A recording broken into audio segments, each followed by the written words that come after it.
वक्रतुंड महाकाये सूर्यकोटि समप्रभा निर्विघ्नं कुरु मे देवा सर्वकार्येषु सर्वदा।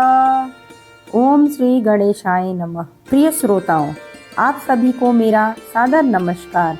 आज हम सभी एक अत्यंत पावन और फलदायी बुधवार व्रत की कथा का श्रवण करने जा रहे हैं। बुधवार का दिन भगवान श्री गणेश को समर्पित है, जो बुद्धि, विवेक, विद्या और शुभ कार्यों के अधिपति माने जाते हैं। जिस प्रकार बिना श्री गणेश के पूजन के कोई भी कार्य प्रारंभ नहीं होता, उसी प्रकार जीवन के हर कष्ट और विघ्न का नाश भी उन्हीं की कृपा से संभव होता है।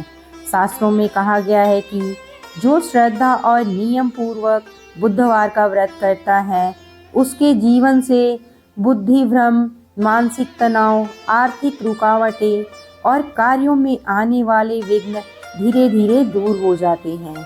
यह व्रत विशेष रूप से उन लोगों के लिए अत्यंत लाभकारी माना गया है जो व्यापार, शिक्षा, नौकरी या निर्णय संबंधी कठिनाइयों से गुजर रहे हैं। इस दिन कथा का श्रवण करने से मन निर्मल होता है और जीवन में सकारात्मक परिवर्तन आने लगते हैं। इसी पावन भावना के साथ आइए हम सभी शांत चित्त होकर बुधवार व्रत की पवित्र कथा का श्रवण करें, जिससे भगवान श्री गणेश की कृपा हम सब पर सदैव बनी रहे। बुधवार की व्रत कथा। समतापुर नगर में मधुसूदन नाम का एक व्यक्ति रहता था। वह बहुत धनवान था।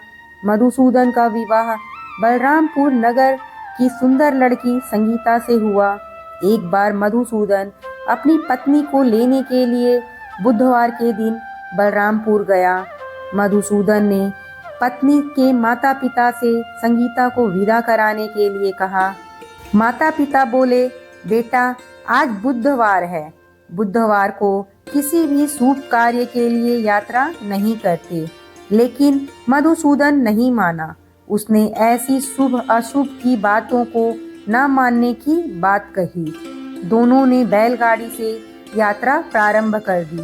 2 कोस की यात्रा के बाद उसकी गाड़ी का एक पहिया टूट गया। वहां से दोनों ने पैदल ही यात्रा शुरू की। रास्ते में संगीता को प्यास लगी। मधुसूदन उसे एक पेड़ के नीचे बैठाकर जल लेने चला गया। थोड़ी देर बाद जब मधुसूदन कहीं से जल लेकर वापस आया तो वह बुरी तरह हैरान हो उठा, क्योंकि उसकी पत्नी के पास उसका ही हमशक्ल सूरत का एक दूसरा व्यक्ति बैठा था। संगीता भी मधुसूदन को देखकर हैरान रह गई। वह दोनों में कोई अंतर नहीं कर पाई। मधुसूदन ने उस व्यक्ति से पूछा, तुम कौन हो और मेरी पत्नी के पास क्यों बैठे हो? मधुसूदन की बात सुनकर उस व्यक्ति ने कहा, अरे भाई, यह मेरी पत्नी संगीता है। मैं अपनी पत्नी को ससुराल से विदा कराकर लाया हूँ। लेकिन तुम कौन हो जो मुझसे ऐसा प्रश्न कर रहे हो? मधुसूदन ने कहा, तुम जरूर कोई चोर या ठग हो।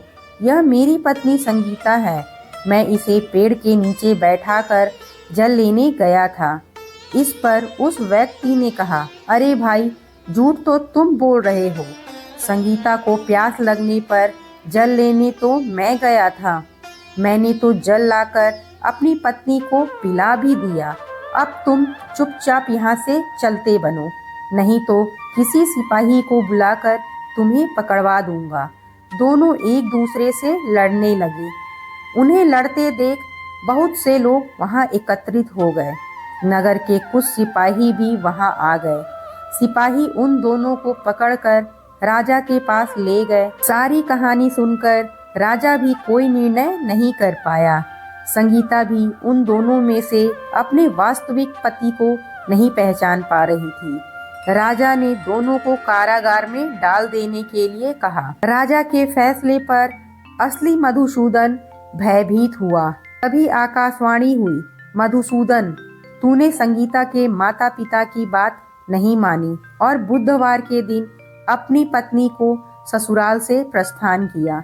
यह सब भगवान बुद्ध देव के प्रकोप से हो रहा है। मधुसूदन ने भगवान बुद्ध देव से प्रार्थना की कि हे भगवान बुद्ध देव, मुझे क्षमा कर दीजिए, मुझसे बहुत बड़ी गलती हुई।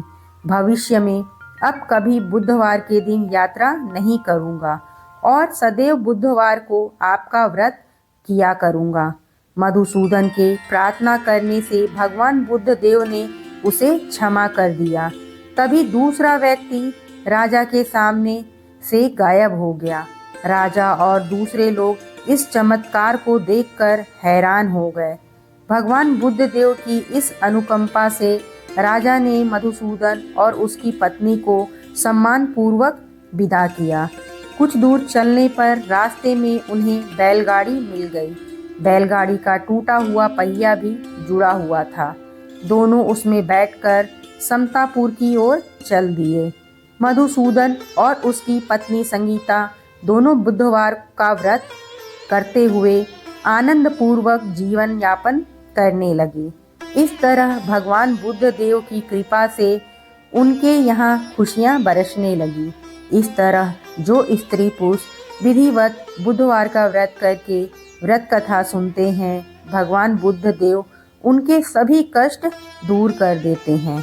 बोलो श्री गणेश भगवान की जय।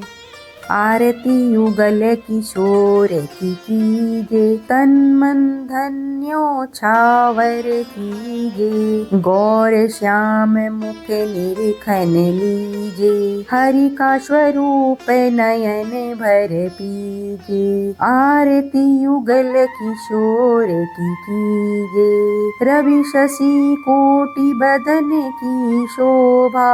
ताहि निरखी मीरा मन लोभा, ओढ़े नील पीत पट सारी।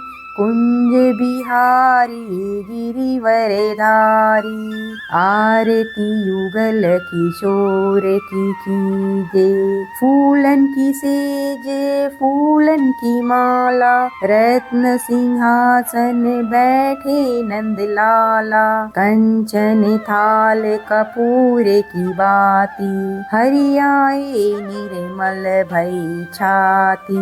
आरती युगल किशोर की कीजे, श्री पुरुषोत्तम गिरिवरी धारी। आरती करे सकल ब्रज नारी, नंद नंदन विजिभान किशोरी। परमानंद स्वामी अविचल जोरी, आरती युगल किशोर की कीजे। तन मन धन न्योछावर कीजे।